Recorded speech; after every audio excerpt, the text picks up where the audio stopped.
Benvenuti, bienvenue, croeso, and welcome. Hi, I'm Juliet.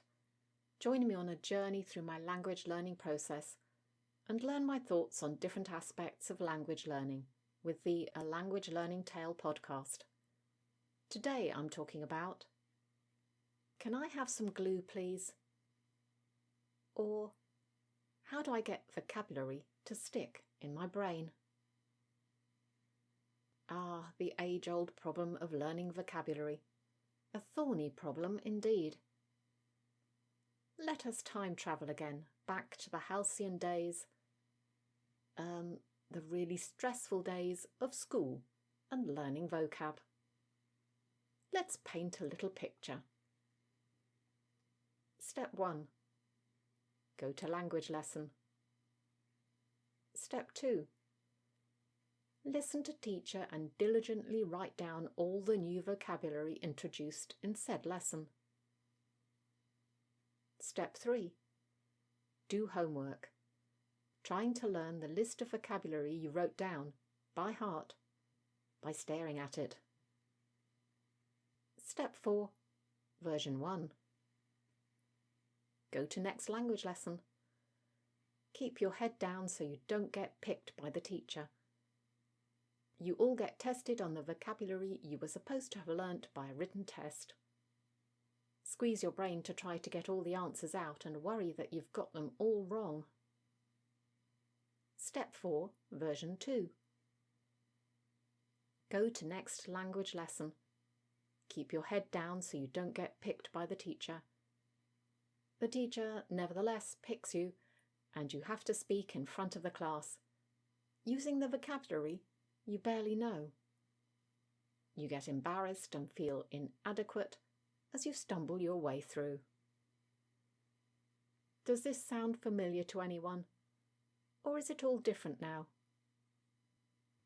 Is this really a good way to learn vocabulary? Well, this to me, in case you haven't guessed, was a form of language torture. There has to be a better solution, right?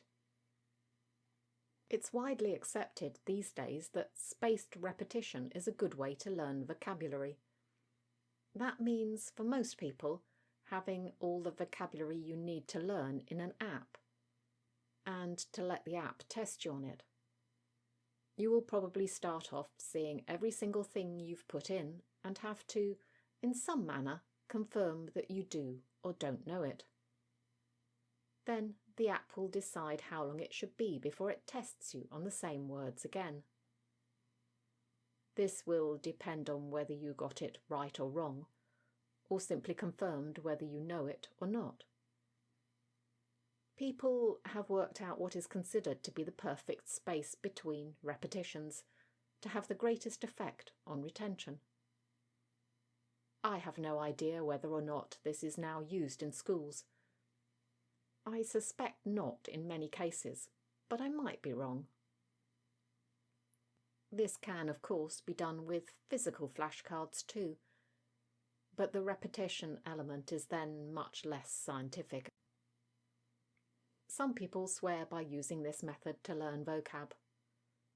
Others, like me, don't find it that useful in this simple words-only form.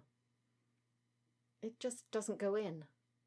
I either know the word or I don't, and that's pretty much how it stays. It might work better if you have sentences, but I don't have the time for creating something like that. I believe there are better things I could be doing. But spaced repetition isn't just used with word list apps. It can be used in the whole learning process. Duolingo does this, and that does work for me, because I'm seeing things in context. Although, admittedly, the context is sometimes pretty weird. So if spaced repetition vocabulary learning doesn't work for you, and looking at a list of vocabulary is even worse, what else can you do? Read. That's how I find it works best. You are seeing the words in context, so the meaning fixes in your brain more easily. And I don't just mean reading novels. reading anything. You could be looking at articles on a particular subject, the subtitles on a movie, or a YouTube video, or reading another kind of book, not necessarily a novel. What happens when you do this is not only that you see the words in context, but that you see the words repeated. If you're reading something on a particular subject, then the same words will come up again and again, and after only a few times of looking them up, these words will begin to stick. I have some examples of verbs I've learnt in context that are very clear to me, because I did try using a spaced repetition approach for some of these to start with, and every time I got them wrong or just didn't know what they were. They are Italian verbs where that glue just wasn't strong enough, and that aren't the kind of things that usually come up when doing Duolingo, but are actually pretty common when you start reading.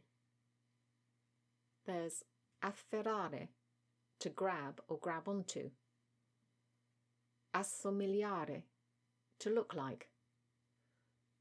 Buttare, to throw. Cucire, to sew. Fingere, to pretend. Legare, to tie up or just to tie. Yes, there are lots of enemies who get tied up in fantasy novels. Honestly, there are a ton more. These aren't necessarily words I could produce all of immediately, but they are ones I can recognise straight away, so they're well on the way. I'm also trying something else at the moment, and that's writing using specific phrases, individual words, and grammar points that I find difficult to learn.